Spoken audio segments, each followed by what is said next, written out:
Hello guys, कैसे हैं आप सब लोग। तो आज के इस वीडियो में हम शुरू करने जा रहे हैं 5C++ concepts to master before DSA. तो अक्सर क्या गलतियां होती हैं जब हम C++ का कोर्स शुरू करते हैं।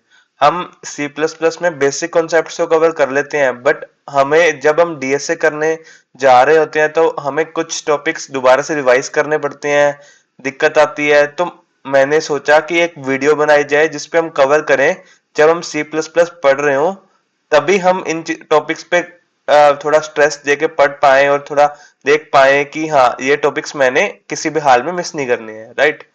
तो आज हम इनके बारे में ही डिस्कस करेंगे। तो अगर आपने अभी डीएसए का कोर्स शुरू करना है फ्यूचर में, या आप कर चुके हो, तो ये वीडियो आपके लिए बेस्ट है। तो आप इसे 1.25x पे भी देख सकते हैं। तो शुरू करते हैं वीडियो को। कौन कौन से C++ के कॉन्सेप्ट्स है। अगर आप बिगिनर हो, C++ सीख रहे हो, शुरुआत की है, तो ये कॉन्सेप्ट्स आपको कभी भी मिस नहीं करने हैं। इसकी प्रैक्टिस फुल ऑन करनी है। जैसे मैं बता रहा हूँ वो चीजें आपने कवर करनी है, वो क्वेश्चंस आपको प्रैक्टिस करके then you have to start DSA, right.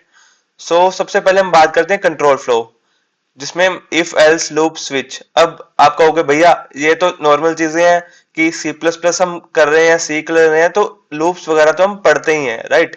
तो इसमें नया क्या है। तो बात आती है, हम लूप्स वगैरह तब पढ़ रहे होते हैं तो वो हम इतने अच्छे तरीके से कवर नहीं करते हैं, हम बाद में भूल जाते हैं। जब हम C++ का किसी लीड कोड या किसी प्लेटफॉर्म पे सॉल्व कर रहे होते हैं तो हमें अक्सर फॉर लूप, व्हाइल लूप, इन चीजों की जरूरत रहती है, राइट। तो हम इन लूप्स को अच्छे तरीके से वहां इंप्लीमेंट कर नहीं पाते हैं, हमें वहां दिक्कत आती है। तो आपको प्रॉपर इंप्लीमेंटेशन पता होनी जरूरी है कि कहाँ पे हमने फॉर लूप यूज करना है, कहाँ पे हमने व्हाइल लूप यूज करना है। अगर आपको नहीं पता तो आप वहां पे कंफ्यूज हो जाओगे, आपको फिर से कॉन्सेप्ट्स अपने रिवाइज करने पड़ेंगे, राइट। तो अब हम बात करते हैं कि जो हमारे कई बारी स्विच के स्टेटमेंट्स पे यूज हो सकती हैं। तो break, if else, else, for while, do while, ये चीजें आपको अच्छे से रट लेनी है, राइट।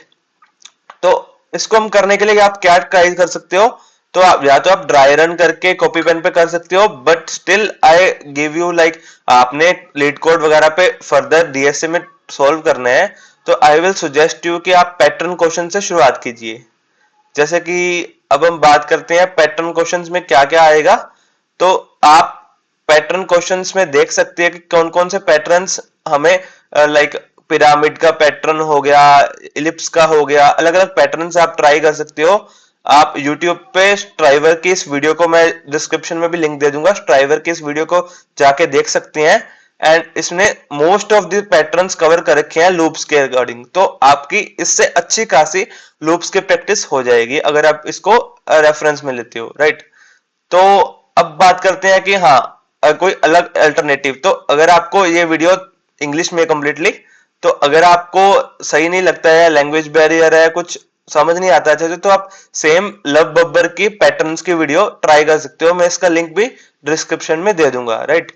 तो पैटर्न्स के लिए आप इन चीजों को जरूर ट्राई कीजिए। अगर आप C++ में लूप्स को अच्छे से जाना चाहते हो, आपको लगता है कि हाँ मैंने लूप्स पढ़ रही हैं बट मुझे श्योर नहीं है कि मैं इंप्लीमेंट कर पाऊंगा, कर पाऊंगी इन द फ्यूचर, राइट। तो इन चीजों का आप प्रैक्टिस करके फिर जाइए। अब हम बात करते हैं कि जो हमारा आगे का कॉन्सेप्ट है लाइक STL आता है। जे हमसे हमारा सबसे इंपॉर्टेंट चीज है, जो कि अक्सर स्टूडेंट्स C++ पढ़ते वक्त उनको ये डिफिकल्ट टॉपिक लगता है तो वो स्किप कर देते हैं अक्सर। एंड दे फील कि हाँ ये हमें इसकी जरूरत नहीं पड़ेगी, या अभी हमें नहीं पड़ रही है कॉलेज यूनिवर्सिटी एग्जाम्स के लिए, तो हम इसे स्किप कर दे। But that is very wrong. ये आपको डीएसए में करना ही पड़ेगा।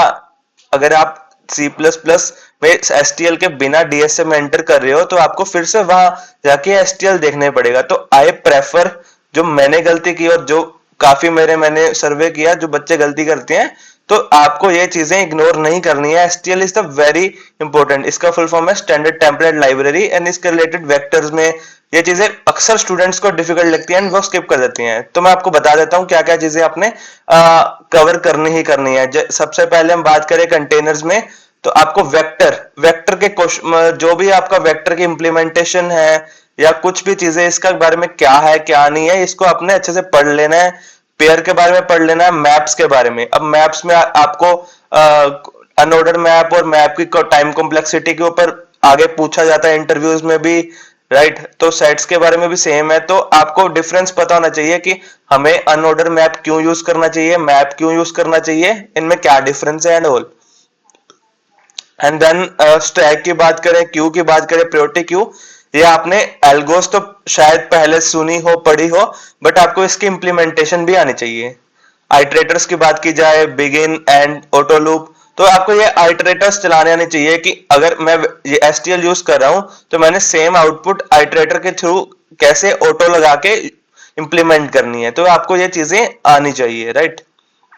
तो कॉमन एल्गोरिथम्स की बात करते हैं, सॉर्ट, रिवर्स, मैक्स एलिमेंट, जिससे हम हमारा इजीली ये इंप्लीमेंट करके, कुछ एसटीएल में हमारे फंक्शंस होते हैं जिसको हम इजीली इंप्लीमेंट करके जल्दी से बिना लॉजिक ज्यादा लिखे इनको सॉर्टिंग, रिवर्सिंग वगैरह कर सकते हैं। तो आपको ये करके जाना है एसटीएल लाइब्रेरी, ये आपका सबसे इंपॉर्टेंट है।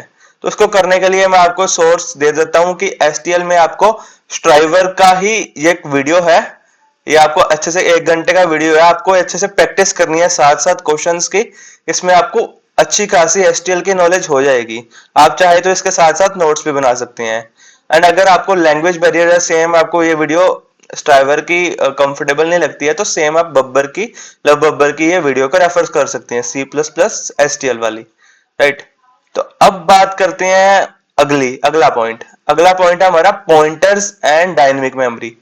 तो पॉइंटर्स के बारे में हम हर लैंग्वेज में, पाइथन, C++ हर जगह पढ़ते हैं, बट वो हम इतने डीपली कवर नहीं करते हैं। जब अक्सर हम डीएसए प्रैक्टिस कर रहे होते हैं, बच्चे डीएसए करते हैं, तो वहां पे उनको पॉइंटर्स इंप्लीमेंट करने ही नहीं आ रहे होते हैं कि कहाँ पे क्या पॉइंटर, दो पॉइंटर्स के बीच में ये कैसे सोल्व करना है। तो इनिशियल पॉइंटर, लास्ट पॉइंटर के बीच में रिजल्ट्स उनको स्वैप कर से करना है पॉइंटर्स को, तो ये अक्सर दिक्कत आती है और इम्प्लीमेंटेशन में वो मार खा जाते हैं। तो ये चीजों का आपने ध्यान रखना है कि पॉइंटर्स के क्वेश्चन मैंने अच्छे से इंप्लीमेंट करने हैं, पॉइंटर्स को का कोड खुद लिख के VS कोड पे ट्राई करना है, या लीड कोड वगैरह प्लेटफॉर्म्स पे छोटे मोटे इसके क्वेश्चंस कर लेने हैं।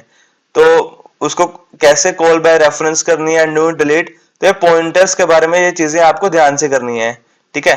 तो डायनेमिक मेमोरी की बात करते हैं, डायनेमिक मेमोरी एलोकेशन की, जिसमें मान लो, कॉल लो, फ्री, न्यू, डिलीट, ये चीजें आ जाती हैं। तो आपको इसके बारे में नॉलेज होनी जरूरी है, बिकॉज आप आगे एरेस के बाद लिंक लिस्ट करोगे तो वहां आपको ये चीजों के बारे में प्रॉपर नॉलेज होनी जरूरी है। आगे ट्रीज, ग्राफ्स, ट्राइस, हैश मैप्स, ये चीजों के बारे में भी आपको डायनेमिक मेमोरी एलोकेशन में आपको जानने के बारे में मिलेगा। But you should have a basic knowledge, ताकि आपको बार बार बैठ जाके कॉन्सेप्ट्स रिवाइज ना करने पड़े, एंड आपको उसके बारे में पहले से अंडरस्टैंडिंग थोड़ी बहुत बेसिक बना हो आपका, ठीक है।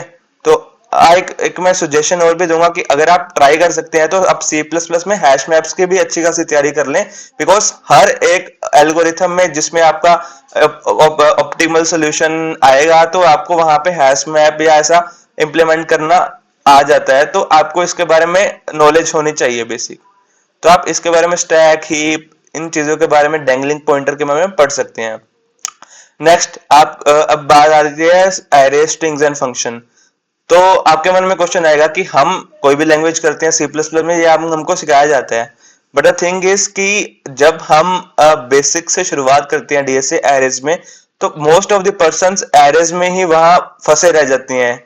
2-4 महीने वो एरेज की प्रॉब्लम्स पे फंसे रह जाते हैं, बिकॉज उनके बेसिक इतने क्लियर होते ही नहीं है, उन्होंने एरेज को अच्छे से दिमाग में बिठाया नहीं होता, उनकी इंप्लीमेंटेशन एंड ऑल।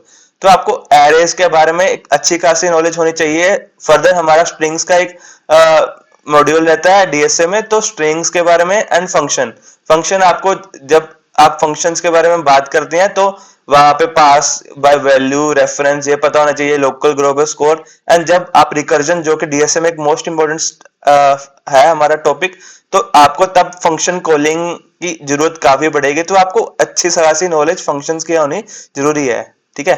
तो आप इसका एक छोटा सा साथ साथ इंप्लीमेंटेशन के साथ टेस्ट भी ले सकते हो। ऐसा नहीं है आपने कुछ कोर्स ले रखा है, आप उसका सिर्फ नॉलेज ले जा रहे हो, जस्ट आप उसकी इंप्लीमेंटेशन स्किप कर रहे हो। तो आपको इन चीजों का ट्राई करना बहुत जरूरी है। अब आता है सबसे non negotiable concept of DSA, जो कि एसटीएल के तरह आपको करना ही चाहिए। तो अब बात आती है टाइम एंड स्पेस कॉम्प्लेक्सिटी की। जब आप लीड कोड जैसे प्लेटफॉर्म पे, हैकर रैंक पे जाओगे, तो आपको जब आप टेस्ट केसेस पास कर रहे होगे तो वहां पे आपको कुछ एरर्स आएंगी related to time and space complexity की। आपकी कॉम्प्लेक्सिटी ज्यादा है, कम है, आपका स्पेस काफी ऑक्यूपाई कर लिया है इसने, ठीक है, या टाइम की एरर आएगी, तो वहां पे आप स्टक हो जाओगे। आपने ये पहले कभी फेस नहीं किया होगा सी प्लस प्लस में या सी में। तो आपको थोड़ा नॉलेज होना जरूरी है कि टाइम कॉम्प्लेक्सिटी क्यों जरूरी है, इसका क्या रिलेशन है हमारे कोड के साथ, एंड ऑल द थिंग्स। इसमें हम आपको कवर करना चाहिए omega 1, omega n, n square, all omega log N.